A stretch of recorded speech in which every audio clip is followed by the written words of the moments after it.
Hello everyone, welcome back to my channel. इस video में हम करेंगे क्लास 12 विस्तास बुक, जो कि सप्लीमेंट्री बुक है, उसका चैप्टर मेमोरीज ऑफ चाइल्डहुड। इसके अंदर बेसिकली दो पार्ट्स हैं, एक तो है the cutting of my long hair और एक है we too are human beings. ठीक है।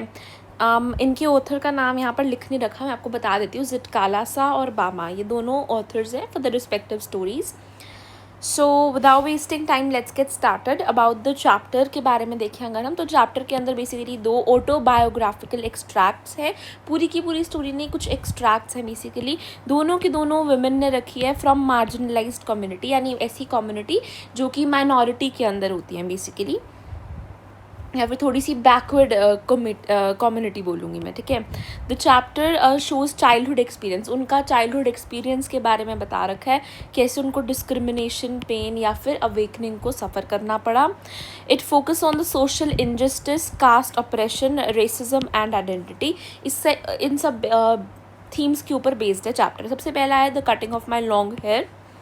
ये जितकालासा ने लिखा है, और उनका बैकग्राउंड के बारे में बात करें, जितकालासा जो है वो एक नेटिव अमेरिकन वुमेन है।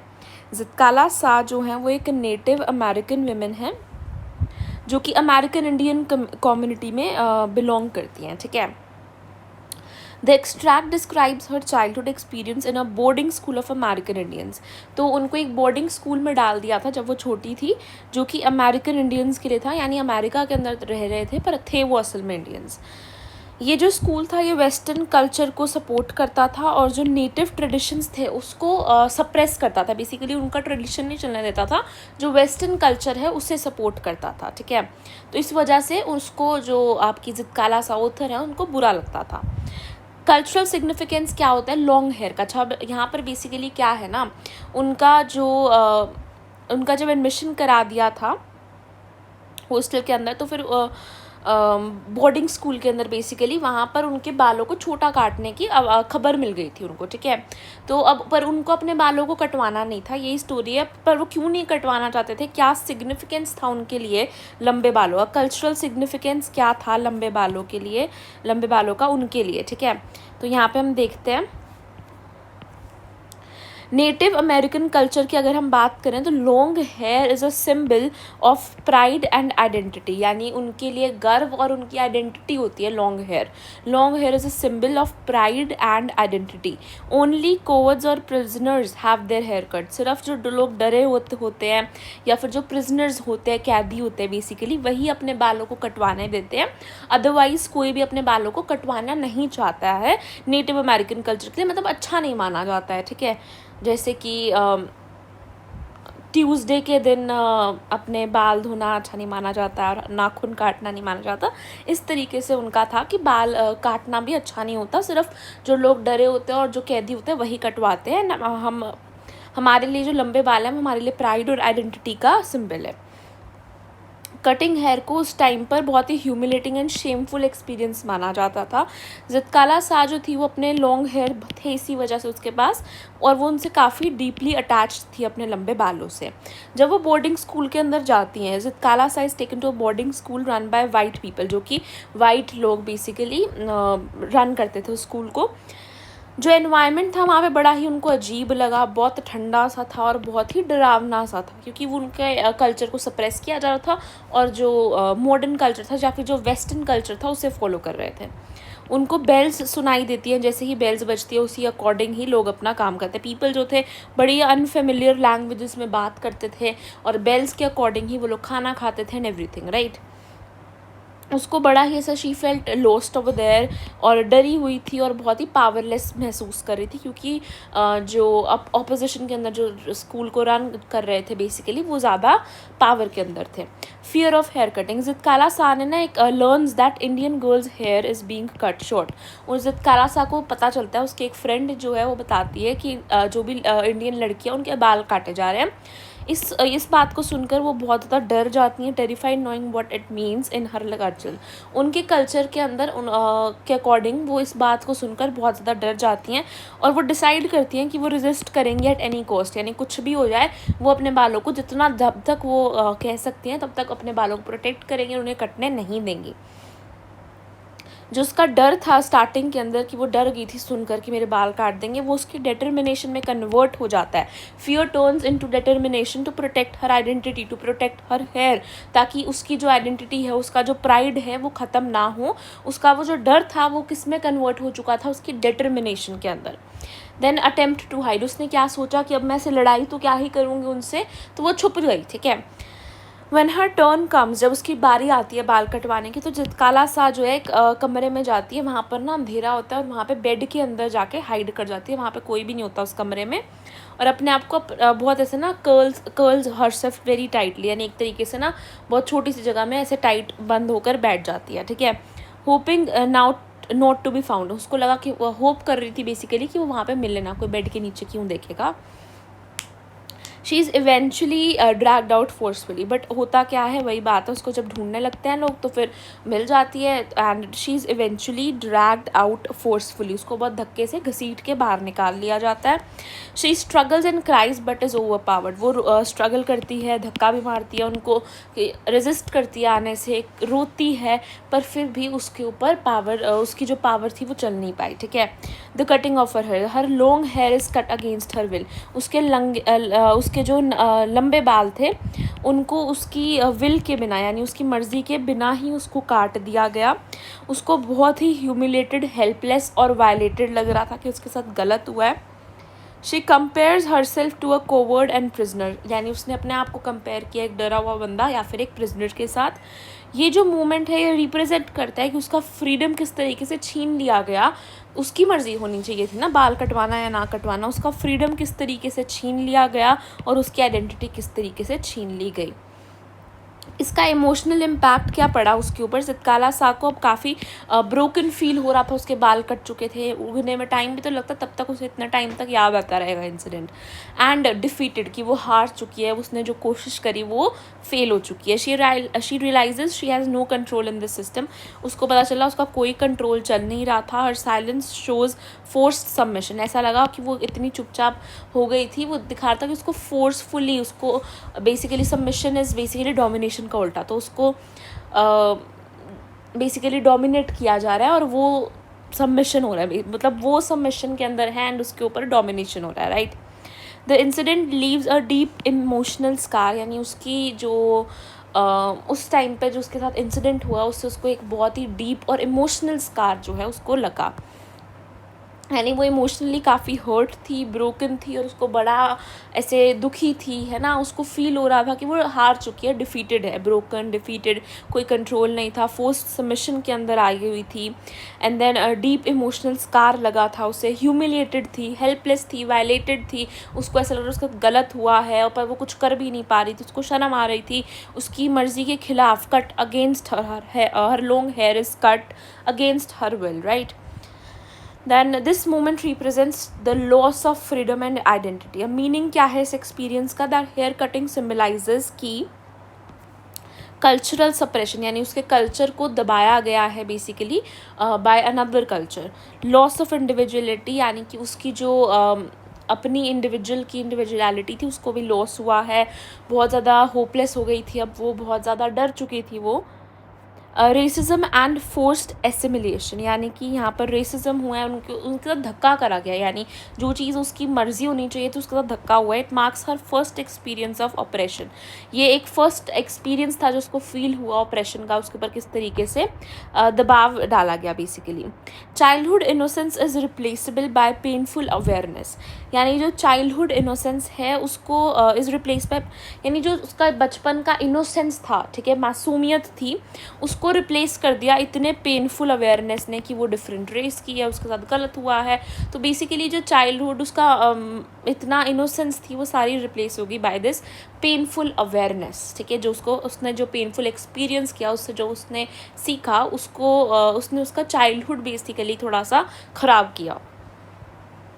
नेक्स्ट चैप्टर जो हमारे पास है that is we too are human beings. ये किसने लिखा है, ये बामा ने लिखा है. इंट्रोडक्शन के अंदर क्या है बेसिकली, बामा एंड हर बैकग्राउंड के बारे में अगर हम देखें तो ये जो पार्ट है ये बामा ने रखा है, जो कि तमिल दलित राइटर थे, दलित बैकवर्ड कास्ट थी एंड तमिल साइड के थे बेसिकली वो। She belongs to a lower caste community. उस टाइम पर बहुत ज़्यादा डिस्क्रिमिनेशन होता था, हालांकि एवरीबडी इज़ ह्यूमन, पता नहीं क्यों होता था।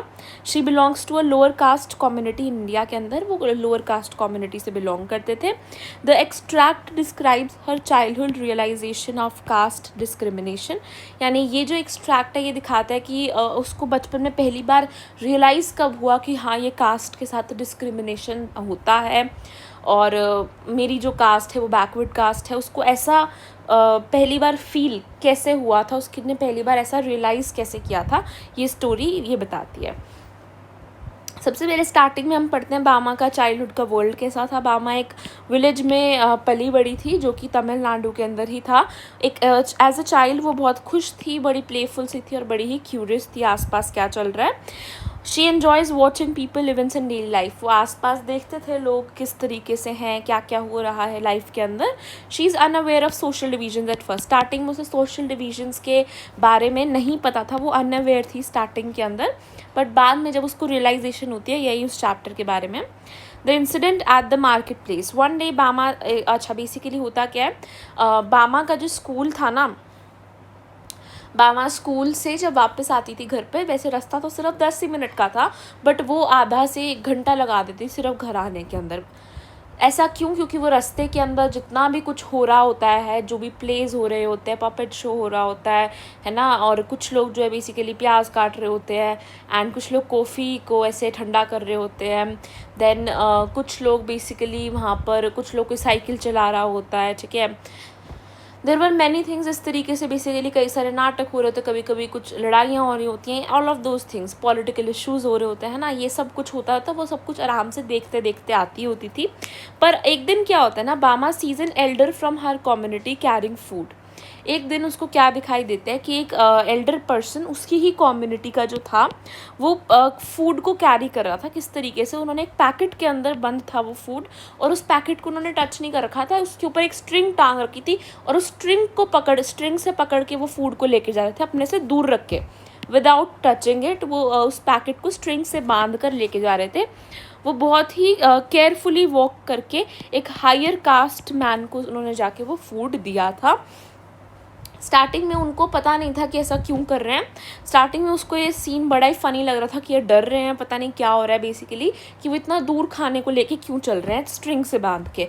तो उसको बड़ा ही फ़नी लगा ये इंसिडेंट, पता नहीं क्या हो गया इस बंदे को, और उसको बहुत ज़्यादा हंसी आई स्टार्टिंग के अंदर। उसने घर जाके अपने बड़े ब्रदर को बताया कि मैंने आज ऐसा ऐसा देखा। उसके ब्रदर नहीं हंसे।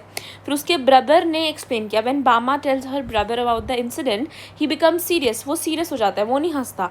फिर उसका ब्रदर एक्सप्लेन करता है कि वो जो बंदा होगा ना वो लोअर कास्ट का होगा, और जो फूड है उसको मानते हैं, ऐसा मानते थे कि अगर उस लोअर कास्ट वाले बंदे ने फूड को हाथ लगा दिया तो वो फूड ख़राब हो जाएगा, पोल्यूट हो जाएगा।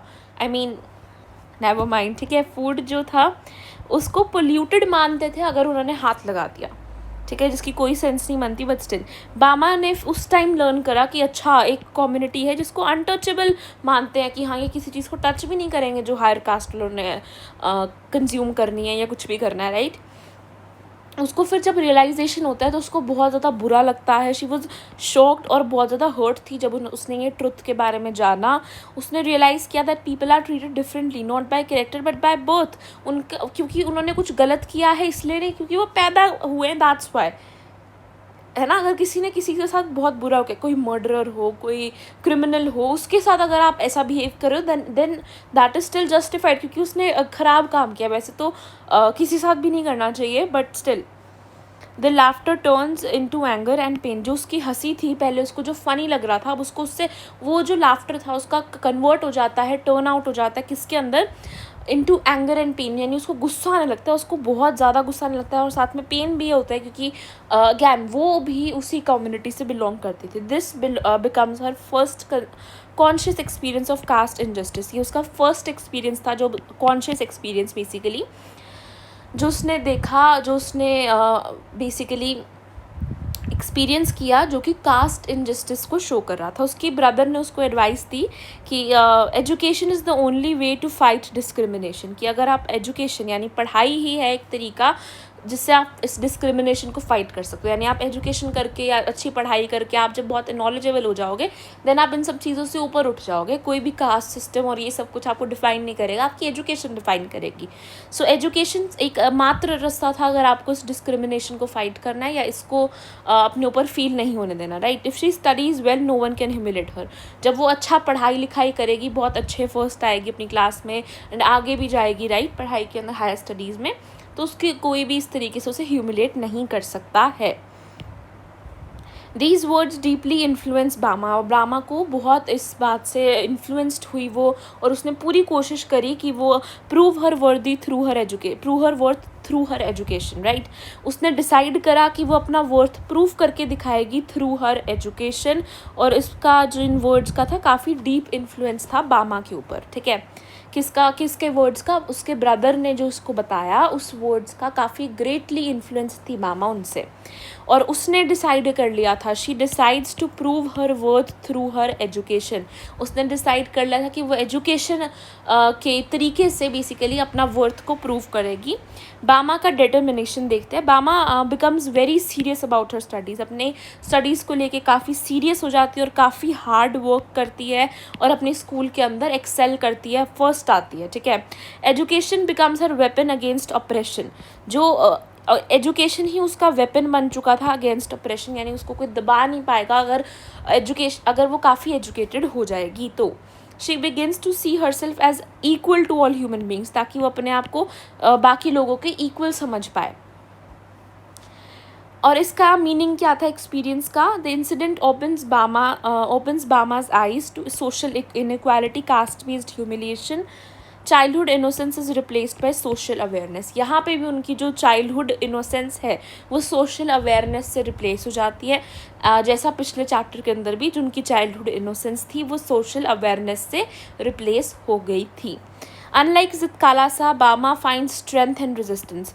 पर ज़ितकाला सा जो थी वो हार गई थी वहाँ पर, और बामा ने स्ट्रेंथ फाइंड किया और रेजिस्टेंस फाइंड किया, और उसको पता चल गया था कि education was going to be become her weapon against the oppression, ठीक है। तो ये लाइन इंपॉर्टेंट है, education becomes her weapon against oppression and she begins to see herself as equal to all the human beings, क्योंकि वो काफ़ी educated थी। Unlike ज़ितकाला सा, यहाँ पर क्या हुआ है, बामा फाइंड स्ट्रेंथ एंड रेजिस्टेंस, जो कि वहाँ पर ज़ितकाला सा को नहीं मिली थी, ठीक है। कॉमन थीम्स क्या थे इन दोनों पार्ट्स के अंदर? Both writers describe a childhood experience of discrimination, किस तरीके से चाइल्डहुड एक्सपीरियंस था उनका डिस्क्रिमिनेशन का, उनकी इनोसेंस का लॉस हुआ, और साथ वो किस में कन्वर्ट हो गई थी? सोशल अवेयरनेस में। रियलाइजेशन ऑफ इनजस्टिस, कितना गलत हुआ है उसको रियलाइज़ करना दोनों ने ही किया। ज़ितकाला सा के ऊपर उन्होंने फेस किया रेशियल एंड कल्चरल ऑपरेशन, उनके ऊपर कोई और कल्चर का ऑपरेशन था। ये बामा ने जो फेस किया that was caste based oppression, की दूसरी कास्ट का ऑपरेशन था। Both highlights the pain of being treated as inferior, दोनों के अंदर ही पेन से दोनों को ट्रीट किया, दोनों के अंदर ही बेसिकली एक पेन था क्योंकि उनको इन्फीरियर ट्रीट किया गया था, ठीक है। इन्फीरियर यानी बहुत डिफरेंटली ट्रीट किया गया था। सेंट्रल मैसेज क्या है इस चैप्टर का? Discrimination deeply affects children's identity and self worth, यानी कि जब हम किसी के साथ डिस्क्रिमिनेट करते हैं तो उस चिल्ड्रन की आइडेंटिटी और उसकी जो सेल्फ वर्थ है, उसको अपनी जो कीमत है वो भी नहीं समझ में आती, उसको अपनी वैल्यू नहीं समझ में आती, ठीक है। तो उसकी आइडेंटिटी को भी काफ़ी हार्म पहुँचता है, डीपली अफेक्ट करता है, उसके सेल्फ वर्थ को भी अफेक्ट करता है। Operation exist across cultures and countries, यानी ऑपरेशन जो है वो डिफरेंट कल्चर्स और डिफरेंट कंट्रीज़ के अंदर एग्जिस्ट करता है। Awareness is the first step towards resistance, यानी अगर आपको रेजिस्टेंस करना है, उसको रेजिस्ट करना है उस ऑपरेशन को, तो आपको सबसे पहले अवेयर होना पड़ेगा अबाउट दैट ऑपरेशन। तो यहाँ पे awareness is the first step towards the resistance. Then यहाँ पे क्या है? Education and self respect becomes the tool of empowerment. अगर आपको एम्पावरमेंट चाहिए तो एजुकेशन एंड सेल्फ रिस्पेक्ट ही है जो कि ये कर दिलवा सकता है। Childhood memories shape life long consciousness, यानी कि जो बचपन की यादें होती हैं, चाइल्डहुड मेमोरीज, ये लाइफ लॉन्ग हमें कॉन्शियस, यानी पूरी लाइफ के लिए हमें कॉन्शियस कर सकती हैं कि अच्छा हाँ ये भी चीज़ है और मुझे इसके अगेंस्ट ऐसे करना है, ऐसे करना है। तो हमें चाइल्डहुड एक्सपीरियंसेस, ये चाइल्डहुड मेमोरीज जो है वो लाइफ लॉन्ग कॉन्शियसनेस दे सकती है. That's it for this video. Thank you for watching.